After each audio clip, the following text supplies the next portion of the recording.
ಈ ಚರ್ಚ್ಗಳು, ಪಾದ್ರಿಗಳು, ನನ್ಗಳು ಇವರು ಭಯಾನಕವಾಗಿ ನಮಗ್ ಗೊತ್ತಾಗದೇನೆ ಒಳಗಡೆಯಿಂದನೇ ಕೊರಿತಾ ಇದ್ದಾರೆ. ಇವರು ಬಡವರ ಮನೆಗೆ ಹೋಗ್ತಾರೆ, ಇನ್ಯಾರೋ ಮನೆಗೆ ಹೋಗ್ತಾರೆ, ಕಷ್ಟ ಸುಖ, ಪ್ರತಿಯೊಂದು ಮನೆಯಲ್ಲಿ ಕಷ್ಟ ಇರುತ್ತೆ, ಪ್ರತಿಯೊಂದು ಮನೆಯಲ್ಲಿ ಕಾಯಿಲೆ ಇರುತ್ತೆ, ಪ್ರತಿಯೊಂದು ಮನೆಯಲ್ಲಿ ತೊಂದರೆ ಇರುತ್ತೆ, ಜಗಳ ಇರುತ್ತೆ. ಅದನ್ನು ನೋಡ್ಕೊಂಡು ಸರಿಯಾಗಿ ಒಳಗಡೆ ಹೋಗಿ ನಿಮ್ಮ ಜಗಳವನ್ನ, ನಿಮ್ಮ ತೊಂದರೆಯನ್ನ ಬಗೆಹರಿಸ್ತೀವಿ, ಯೇಸುನು ಪ್ರಾರ್ಥನೆ ಮಾಡ್ತೀವಿ ಅಂತ ಹೇಳಿ ಮನೆಯೊಳಗೆ ಕೂತ್ಕೊಂಡು ಯೇಸುನು ಪ್ರಾರ್ಥನೆ ಮಾಡ್ತಾರೆ. ಯಾರಿಗೆ ಬೇಡ ಅಂತ ಅನ್ಕೊಂಡು ನಮ್ಮ ಮುಗ್ಧ ಹಿಂದೂಗಳು ಒಳಗಡೆಗೆ ಬಿಟ್ಟು ಅವರನ್ನು ಯೇಸು ಪ್ರಾರ್ಥನೆ ಪ್ರಾರಂಭ ಮಾಡ್ತಾರೆ. ಅಲ್ಲಿಂದ ಪ್ರಾರಂಭ ಆಯ್ತು ನೋಡಿ ಮತಾಂತರದ ಪ್ರಕ್ರಿಯೆ. ಮೊದಲೇ ಹೆಜ್ಜೆ ಅಲ್ಲಿ. ಇದು ಎರಡನೇದು ಏನ್ ಹೇಳ್ತಾರೆ, ನಿಮ್ಮ ದೇವರುಗಳು ಏನಿದ್ದಾರೆ, ಎಲ್ಲಿದ್ದಾರೆ ಅಂದ್ರೆ ಯಾಕೆ ಇದನ್ನ ಹೇಳ್ತಾ ಇದ್ದೀನಿ ಅಂತಂದ್ರೆ, ಮತಾಂತರ ಅಂತಂದ್ರೆ ಬರೇ ಯೇಸುವಿನ ಇದು ಹಾಕೋದಷ್ಟಲ್ಲ, ವೈಚಾರಿಕವಾಗಿಯೂ ನಾವು ಮತಾಂತರ ಆಗ್ತಾ ಇದ್ದೀವಿ. ಅಸತೋಮ ಸದ್ಗಮಯ ಅಂದ್ರೆ ಕತ್ತಲೆಯಿಂದ ಬೆಳಕಿನ ಕಡೆಗೆ, ಅಜ್ಞಾನದಿಂದ ಜ್ಞಾನದ ಕಡೆಗೆ ಹೋಗುವಂತಹ ಶ್ರೇಷ್ಠ ಸಂಸ್ಕೃತಿ ಇವತ್ತು ಆರಿಸೋ ಸಂಸ್ಕೃತಿ ಈ ಕೆಟ್ಟ ಕ್ರಿಶ್ಚಿಯನ್ರಿಂದ ಬರ್ತಾ ಇದೆ. ಇದನ್ನು ಒತ್ತು ಓಡಿಸಬೇಕಾಗಿದೆ.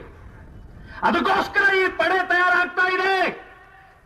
ಇವತ್ತು ಹಳ್ಳಿ ಹಳ್ಳಿ ಹೋಗ್ತೀವಿ, ಮನೆ ಮನೆ ಹೋಗ್ತೀವಿ, ಹಿಂದೂ ಧರ್ಮದ ಬಗ್ಗೆ ವಿಚಾರವನ್ನ, ಸಂಸ್ಕಾರವನ್ನ, ಸಂಪ್ರದಾಯವನ್ನ, ಹಬ್ಬ ಹರಿದಿನಗಳನ್ನ ನಾವು ಮನೆ ಮನೆಗೆ ಹೇಳಿ ಹೇಗೆ ಶಾಸ್ತ್ರೋಕ್ತ ಇದೆ, ಹೇಗೆ ವೈಜ್ಞಾನಿಕವಾಗಿದೆ ಅನ್ನುವಂಥದ್ದು ನಾವು ಹೇಳೋರಿದ್ದೀವಿ. ಅದಕ್ಕೋಸ್ಕರ ಇಂತಹ ಪಡೆಯನ್ನ ತಯಾರು ಮಾಡ್ತಾ ಇದ್ದೀವಿ.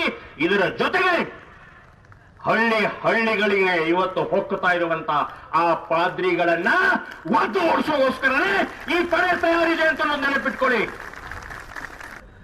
ಈಗ ಸ್ವಲ್ಪ ಬೆಂಕಿ ಹಚ್ತೀನಿ, ನಮ್ಮ ದೇವರ ಸುಟ್ಟು ಹೋಗ್ತಾನ ಅಥವಾ ನಿಮ್ ದೇವರ ಸುಟ್ಟು ಹಾಕ್ತಾನ ನೋಡೋಣ ಅಂತ ಹೇಳಿ ಬೆಂಕಿ ಒಳಗೆ ಕಲ್ಲು ಹಾಕಿದ್ರು, ಕಲ್ಲು ಸುಡ್ಲಿಲ್ಲ, ಅದನ್ನ ಹಾಕಿದ್ರು ಸುಟ್ಟು ಹೋಯ್ತು. ಬಡ್ಡಿ ಮಕ್ಕಳ್ರ ಈ ರೀತಿ ಮೋಸ ಮಾಡ್ತೀರಿ. ಶಾಸ್ತ್ರ, ವಿಜ್ಞಾನ, ಸಾವಿರಾರು ವರ್ಷದಿಂದ ಬಂದಂತಹ ಹಿಂದೂ ಧರ್ಮವನ್ನ, ಹಿಂದೂ ಸಂಪ್ರದಾಯವನ್ನ ನಾಶ ಮಾಡಕ್ಕೆ ನಿಮ್ಮ ಅಪ್ಪ ಅಲ್ಲ, ಯೇಸುವಿನ ಅಪ್ಪ ಬಂದರೂ ಸಾಧ್ಯ ಇಲ್ಲ. ಗದಗ ಜಿಲ್ಲೆಯಲ್ಲಿ 10,000 ಜನ ಮತಾಂತರ ಆಗಿದ್ದಾರೆ. 10,000 ಜನ. ಸೊ ಇದು ಒಂದು ಬಹಳ ಗಂಭೀರವಾದಂತಹ ವಿಚಾರವನ್ನು ತಗೊಂಡೆ ಇವತ್ತಿನ ಪಥಸಂಚಲನದ ಹಿನ್ನೆಲೆಯಲ್ಲಿ ಮತಾಂತರದ ಸಂಬಂಧಪಟ್ಟಾಗೆ ನಾನು ಸರ್ಕಾರಕ್ಕೆ ಆಗ್ರಹ ಮಾಡ್ತಾ ಇದ್ದೀನಿ. ಎಲ್ಲರಿಗೂ ನಮಸ್ತೆ. ನಾನು ಆಲ್ವಿನ್ ಜೆರೋಮ್ ಡಿಸೂಜಾ ಪಾಣೀರ್, ಅಖಿಲ ಭಾರತ ಕ್ರೈಸ್ತವ ಒಕ್ಕೂಟ ಇದರ ರಾಜ್ಯಾಧ್ಯಕ್ಷ AICU. ಕಳೆದ ಹಲವಾರು ದಿನಗಳಿಂದ ಪ್ರಮೋದ್ ಮುತಾಲಿಕ್ರವರ ಭಾಷಣಗಳು ವಿಪರೀತವಾಗ್ತಾ ಇದೆ. ಕೆಲವು ದಿನಗಳ ಮುಂದೆ ಕ್ರಿಸ್ಮಸ್ ರಜೆ ಕೊಟ್ಟರೆ ಶಾಲೆಗಳಿಗೆ ಬೀಗ ಜಡಿಯಬೇಕು ಎಂದು ಹೇಳಿಕೆಯನ್ನು ಕೊಟ್ಟಿದ್ದರು. ಇತ್ತೀಚೆಗೆ ಮತಾಂತರ ಮಾಡ್ತಾರೆ, ಯೇಸುವಿಗೆ ಅವಹೇಳನಕಾರಿ, ನಮ್ಮ ಧರ್ಮಗುರುಗಳು, ಧರ್ಮ ಭಗಿನಿಯರು ಬಗ್ಗೆ, ನಮ್ಮ ಧರ್ಮದ ಬಗ್ಗೆ ಅವಹೇಳನಕಾರಿ ಭಾಷಣವನ್ನು ಮಾಡ್ತಾ ಇದ್ದಾರೆ. ನಮ್ಮ ಸಮುದಾಯ ಸಹನೆ, ನೆಮ್ಮದಿಯನ್ನು ಬಯಸುವ ಸಮುದಾಯ. ಆದುದರಿಂದಲೇ ನಮ್ಮ ಸಮುದಾಯದ ನಾಯಕರು ನಿಮ್ಮ ಹೇಳಿಕೆಗೆ ಪ್ರತಿಕ್ರಿಯೆ ಕೊಡುವುದಿಲ್ಲ. ನಮಗೆ ಆಗುವುದಿಲ್ಲ ಎಂದಲ್ಲ, ಕಾನೂನಾತ್ಮಕ ಹೋರಾಟ ಮಾಡಲು ನಮ್ಮಿಂದ, ನಮ್ಮ ಸಮುದಾಯದ ನಾಯಕರು, ಸಮುದಾಯದಿಂದ ಆಗ್ತದೆ.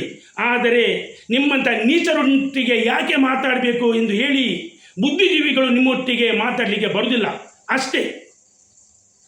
ಪ್ರಮೋದ್ ಮುತಾಲಿಕ್ರವರೇ, ನೀವು ಹೇಳ್ತೀರಿ ನಮ್ಮ ಧರ್ಮದವರು ನಿಮ್ಮ ಧರ್ಮದಲ್ಲಿ ಹೋಗಿ ಮನೆಗಳಿಗೆ ಹೋಗಿ ಮೆಲ್ಲನೆ ಕೊರಿತಾರೆ.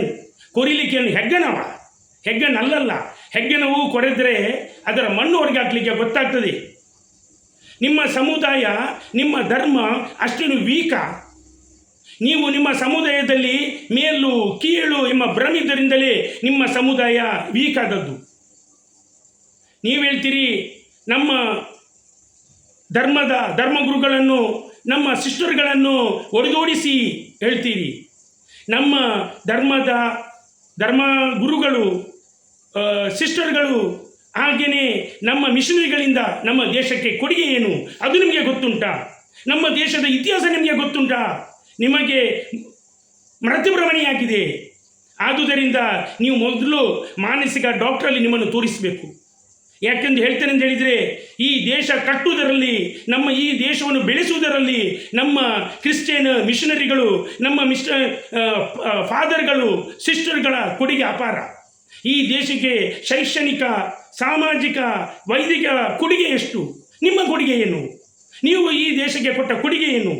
ನೀವು ಹೇಳ್ತೀರಿ ನೀವೊಂದು ಪಡೆಯನ್ನು ಕಟ್ಟುತ್ತೀರಿ, ಅದನ್ನು ಯಾರನ್ನು ಓಡಿಸಲಿಕ್ಕೆ? ಕ್ರಿಸ್ತ ಧರ್ಮದವರನ್ನು ಓಡಿಸಲಿಕ್ಕೆ ಅದು ನಿಮ್ಮ ಜನ್ಮದಲ್ಲೂ ಸಾಧ್ಯ ಇಲ್ಲ, ನಿಮ್ಮಿಂದಲ್ಲ, ನಿಮ್ಮ ಅಪ್ಪನಿಂದಲೂ ಸಾಧ್ಯ ಇಲ್ಲ. ಬಿಡಿ, ನೀವು ಯೇಸುವಿನ ಅಪ್ಪನ ವಿಷಯ ಮಾತಾಡೋ ಯೋಗ್ಯತೆ ನಿಮಗೆ ಇಲ್ಲ. ಯೇಸುವಿನ ಹೆಸರು ನಿಮ್ಮ ಬಾಯಲ್ಲಿ ತೆಗೆಯುವ ಯೋಗ್ಯತೆ ನಿಮಗಿಲ್ಲ. ನೀವು ಏನನ್ನು ನೆನೆಸಿದ್ದೀರಿ? ನೀವು ಮೊದಲು ನೀವು ಪಡೆಯನ್ನು ಕಟ್ಟಿ ನಮ್ಮ ದೇಶದ ರಕ್ಷಣೆಯನ್ನು ಮಾಡಿ, ನಮ್ಮ ಯುವಜನಕರ ಬಗ್ಗೆ ಚಿಂತನೆ ಮಾಡಿ. ನಿಮ್ಮ ಸಮುದಾಯದ ಯುವಜನಕರು ದಾರಿ ತಪ್ಪಿ ಹೋಗ್ತಾ ಇದ್ದಾರೆ, ಜೈಲಲ್ಲಿ ಕೊಳಿತಾ ಇದ್ದಾರೆ. ಇದಕ್ಕೆ ಕಾರಣ ನೀವು.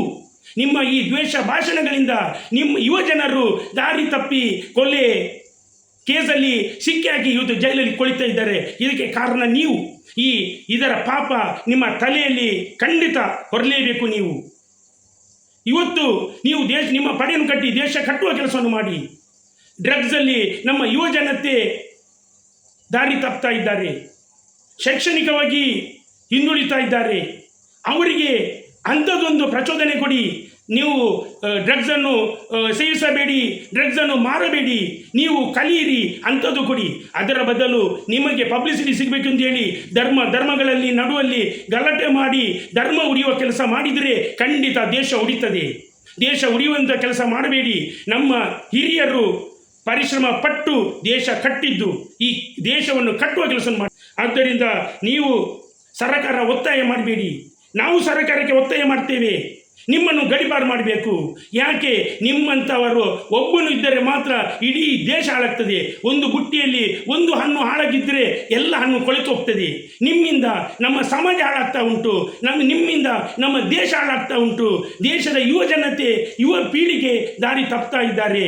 ಆದುದರಿಂದ ನೀವು ಮತಾಂತರ, ಟೆರ್ರಿಸ್ಟ್ ಎಂದು ಹೇಳಿ ಮುಸ್ಲಿಮರಿಗೆ ಟೆರಿಸ್ಟ್ ಪಟ್ಟ ಕಟ್ತೀರಿ, ನಮಗೆ ಮತಾಂತರ ಪಟ್ಟ ಕಟ್ತಿದ್ದೀರಿ. ನಾವು ಮತಾಂತರ ಮಾಡಿದರೆ ನಾವು ಬಹುಸಂಖ್ಯಾತರಾಗುತ್ತಿದ್ದೆವು. ಇವತ್ತು ನಮ್ಮ ಸಂಖ್ಯೆ 2% ಇದೆ. ನಾವು 2% ಜನರು ಈ ದೇಶಕ್ಕೆ ಕೊಟ್ಟ ಕೊಡುಗೆಯನ್ನು ಲೆಕ್ಕ ಮಾಡಿ. ನೀವು ನಮ್ಮ ಮೇಲೆ ಗೂಬೆ ಕುರಿಸೋದಕ್ಕಿಂತ ಮುಂಚೆ ನೀವು ಯೋಚನೆ ಮಾಡಿ. ಏನು ಹೇಳ್ತೀರಿ? ಯಾಕೆಗೋಸ್ಕರ ಹೇಳ್ತೀರಿ? ದಯಮಾಡಿ ನಿಮ್ಮ ಸಮುದಾಯರ ಜೊತೆಗೆ ನನ್ನ ಒಂದು ಕಳಕಳಿಯ ವಿನಂತಿ ಏನೆಂದು ಹೇಳಿದರೆ, ಒಂದೇ ನಿಮಗೆ ಬುದ್ಧಿವಾದ ಹೇಳಲಿ, ಅಥವಾ ನಿಮ್ಮನ್ನು ಒಂದು ಆಸ್ಪತ್ರೆಗೆ ಸೇರಿಸಿ ನಿಮಗೆ ಚಿಕಿತ್ಸೆಯನ್ನು ಕೊಡಲಿ. ಹಾಗೆಯೇ ಸರ್ಕಾರಕ್ಕೆ ನಾವು ಒತ್ತಾಯಿಸುತ್ತೇವೆ, ತಮ್ಮ ಮೇಲೆ ಸುಮೋಟೋ ಕೇಸನ್ನು ದಾಖಲು ಮಾಡಬೇಕು, ನಿಮ್ಮಂಥವರನ್ನು ಗಡಿಪಾರು ಮಾಡಬೇಕು. ಇಂಥ ಹವೇಳನಕಾರಿ ಭಾಷಣ ಮಾಡಿದಲ್ಲಿ ಇನ್ನು ಮುಂದೆ ನೀವು ಮಾಡಿದರೆ ಖಂಡಿತ ನಾವು ರಾಜ್ಯಾದ್ಯಂತ ಹೋರಾಟ ಮಾಡ್ತೇವೆ. ಎಚ್ಚರಿಕೆ, ಇದು ನಿಮಗೆ ಎಚ್ಚರಿಕೆ.